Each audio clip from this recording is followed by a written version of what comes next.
Hello students, good morning. Today we will read the next topic of the chapter how do organisms reproduce. Our next topic is the importance of variation. In the yesterday class we had read about how variation occur during reproduction. तो reproduction के दौरान किस तरह से variation आ रहा है DNA में, उसको हम लोग कल पढ़े थे। क्योंकि जो भी कॉपिंग और या डुप्लीकेशन ऑफ डीएनए है वो डीएनए किसके वजह से होता है, डुप्लीकेशन वो बायोकेमिकल रिएक्शन से होता है। बायोकेमिकल रिएक्शन रिलायबल नहीं है।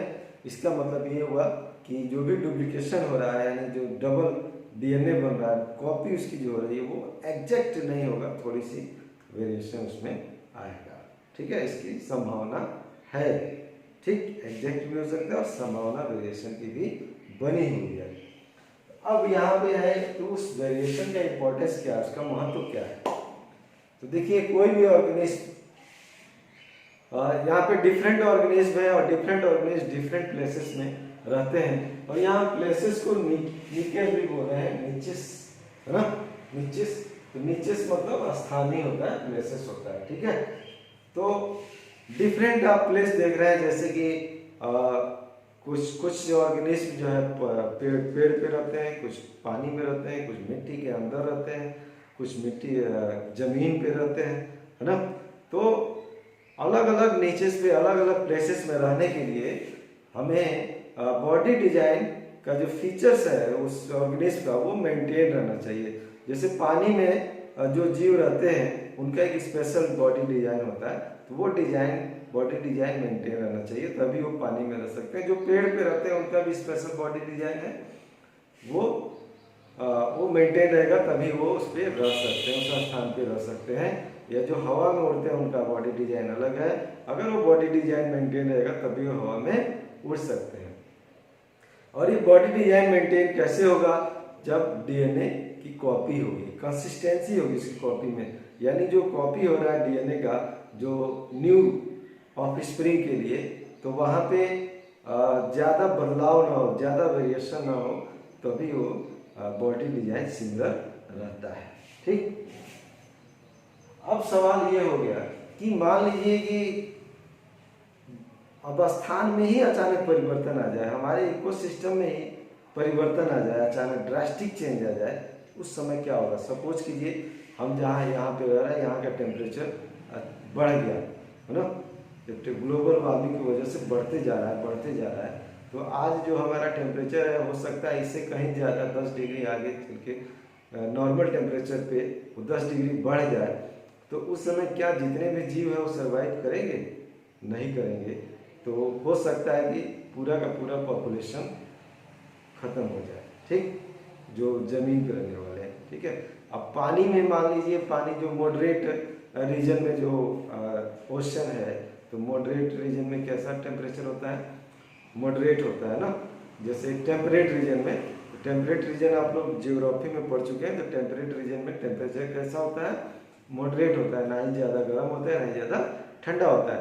अगर मान लीजिए वहाँ टेम्परेचर बढ़ गया तो जो बैक्टीरिया है उस ओशन में, तो बैक्टीरिया मर जाएंगे, है ना। तो जिंदा कौन रहेगा? जिंदा वो रहेगा जिसके अंदर वेरिएशन होगा, और वेरिएशन होने की वजह से वो अपने आप को जो बदले हुए इन्वायरमेंट है उसके साथ एडजस्ट कर सकता है। ठीक है, तो जो वेरिएशन उसके डीएनए में वेरिएशन होगा, तभी वो बदले हुए इन्वायरमेंट के साथ अपने आप को कोप कर सकता है, यानी एडजस्टमेंट कर सकता है, अडॉप्ट कर सकता है। अदरवाइज सब के सब मर जाएंगे, पूरा पॉपुलेशन खत्म हो जाएगा। तो इसलिए ये वेरिएशन जो है ये स्पीशीज को जिंदा रखने का काम करता है। अगर मान लीजिए कुछ पॉपुलेशन में से कुछ ऑर्गेनिज्म मर भी गए, लेकिन कुछ जो है वेरिएशन की वजह से अडॉप्ट कर लेते हैं अपने आप को बदले हुए माहौल में, बदले हुए इकोसिस्टम में, और उनका स्पीशीज आगे बढ़ता रहता है, स्पीशीज जिंदा रहता है। ठीक है, तो मैं इस सारी चीज़ों को समराइज करके मैंने नोट्स यहाँ पे बना दिया है, और ये नोट्स आप अपने फेयर कॉपी में भी लिख लेंगे। आइए एक एक करके इसको हम पढ़ते भी हैं और समझ भी लेते हैं। Population of an organism live in A well defined places और niches in the ecosystem and do reproduction. कह रहा है कि कोई भी ऑर्गेनिज्म है उसका जो पॉपुलेशन है यानी group of same kind of organism इसका पॉपुलेशन, एक ही प्रकार के जो ऑर्गेनिज्म का जो ग्रुप है, समूह है, उसको हम क्या कहेंगे? पॉपुलेशन कहेंगे। तो वो पॉपुलेशन एक वेल डिफाइंड प्लेस पे रहता है, यानी उसकी स्थान निश्चित है कि ये इस तरह का पॉपुलेशन ऐसे जगह पे ही मिलेंगे, पानी में मिलेंगे, जमीन पे मिलेंगे, पेड़ पे मिलेंगे, हवा में मिलेंगे, कहाँ मिलेंगे? जमीन के नीचे मिलेंगे। वेल डिफाइंड है और उसी इकोसिस्टम में वो अपना रिप्रोडक्शन भी करेगा। अगर उसका इकोसिस्टम चेंज कर देंगे तो हो सकता है रिप्रोडक्शन भी न कर पाए। To live in a particular place, अब इस पर्टिकुलर प्लेस पे रहने के लिए organism must maintain body design. तो बॉडी डिजाइन अगर उसका मेंटेन रहता है, आने वाले जनरेशन का भी बॉडी डिजाइन एक जैसा रहता है, सिमिलर रहता है, तभी वो सेम टाइप के यानी पर्टिकुलर प्लेस में वो रह सकते हैं। और ये बॉडी डिजाइन कैसे मेंटेन होगा? By copying of DNA during reproduction. Reproduction के दौरान जो डीएनए की कॉपी होती है यानी डुप्लीकेट कॉपी बनता है, उसी से बॉडी डिजाइन मेंटेन होता है। हाउएवर, हालांकि नीचे और place can change due to force behind the control of organism. कुछ ऐसे फोर्स हैं, ऐसी ताकत है जो जीवों के नियंत्रण से बाहर है, हमारे नियंत्रण में नहीं होते हैं। जैसे चेंज इन टेम्परेचर, जैसे ग्लोबल वार्मिंग की वजह से टेम्परेचर चेंज हो रहा है, या water level up and down हो रहा है, चेंज हो रहा है ज़्यादा एक्सेसिव यूज से, या टेम्परेचर की वजह से इवेपोरेशन हो जाएगा तो वाटर लेवल भी डाउन हो सकता है, या मेटेराइट हिट कर दिया लैंड पे, उल्टा पिंड सतह पे आके गिरता है जमीन पे, तो क्या करेगा? पूरा का पूरा पॉपुलेशन खत्म हो जाएगा।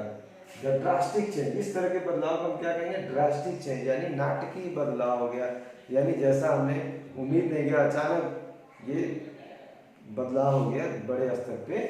इस तरह के बदलाव को जो ड्रास्टिक चेंज है उस स्थान में, उस नीचे में, वो किल आउट होल पॉपुलेशन, पूरे पॉपुलेशन को खत्म कर देगा। बट लेकिन if some organism of the same population, उस सेम पॉपुलेशन के कुछ ऑर्गेनिज्म के अंदर अगर वेरिएशन है, उसके डीएनए के अंदर वेरिएशन है, तो वो उस बदले हुए इकोसिस्टम के साथ एडजस्ट कर सकता है और वो सर्वाइव कर सकता है, वो जिंदा रह सकता है। ठीक, तो जो कुछ ऑर्गेनिज्म जिंदा रह जाएंगे वेरिएशन की वजह से, वो क्या करेंगे? वो अपने स्पीशीज को बचा ले जाएंगे, उनकी प्रजाति बच जाएगी, यानी और भी फिर धीरे धीरे उस बदले हुए माहौल के साथ नए न्यू जनरेशन, नई आबादी और बढ़ जाएगी, और वो जो नई आबादी होगी उस बदले हुए माहौल में आसानी से अपने आप को एडजस्ट कर सकता है। ठीक है, जैसे कि और एग्जाम्पल इसका ले सकते हैं, जैसे मैंने आपको बताया टेम्परेट रीजन में जो ओशन है, वहाँ पे अगर टेम्परेचर बढ़ गया तो जो ओशन में बैक्टीरिया है बहुत सारे मर जाएंगे, वही बैक्टीरिया जिंदा रहेंगे जिनके डीएनए में वेरिएशन होगा, और वेरिएशन की वजह से ही उस बदले हुए टेम्परेचर के साथ वो अपने आप को एडजस्ट कर सकते हैं और जिंदा रह सकते हैं। ठीक है, अब उनकी वो जो रिप्रोडक्शन करेंगे, उनकी जो नई रिप्रोडक्शन ऑफ स्प्रिंग होगा, वो उस इंक्रीज टेम्परेचर के साथ आसानी से सर्वाइव वो भी कर सकते हैं। ठीक, इस तरह से तो हम क्या कर सकते हैं ऐसे? Variation is useful for the survival of species over time, यानी समय के साथ स्पीशीज को जिंदा रखने के लिए वेरिएशन काफी जरूरी है। ठीक है, तो वेरिएशन होने की वजह से ही जो भी बदलाव हमारे एनवायरनमेंट हो रहा है उसके साथ हम एडजस्ट कर पा रहे हैं। ठीक है, अगर वेरिएशन नहीं होगा तो हम शुरू में मानव जाति जिस इकोसिस्टम में था, जिस टेम्परेचर में था, उस जिस दबाव में, मतलब एयर प्रेशर में था, तो वो जरूरी नहीं है कि वही चीज़ आज भी है, ऐसा नहीं है, वो सब बदल रहा है डे बाय डे। तो हम फिर भी हम हैं, जिंदा हैं, और भी बहुत सारे जीव जिंदा हैं। वो क्यों जिंदा है? इस वेरिएशन की ही वजह से। इस वेरिएशन की वजह से हम एडजस्ट कर पाते हैं किसके साथ? बदले हुए माहौल के साथ। ठीक है, बदले अपने सराउंडिंग में जो भी चेंजेस होते हैं उसके साथ हम एडजस्ट कर सकते हैं। अगले क्लास में हम लोग अब नेक्स्ट टॉपिक पढ़ेंगे और नेक्स्ट टॉपिक है आपका modes of reproduction used by single organism. ठीक है, आप ये 2 क्वेश्चन यहाँ दिए हुए क्वेश्चन आप कर लेंगे, अगर आपको इसको करने में दिक्कत हो तो आप पूछ लीजिएगा। नेक्स्ट टॉपिक 8.2 हम लोग नेक्स्ट क्लास में पढ़ेंगे। Thank you.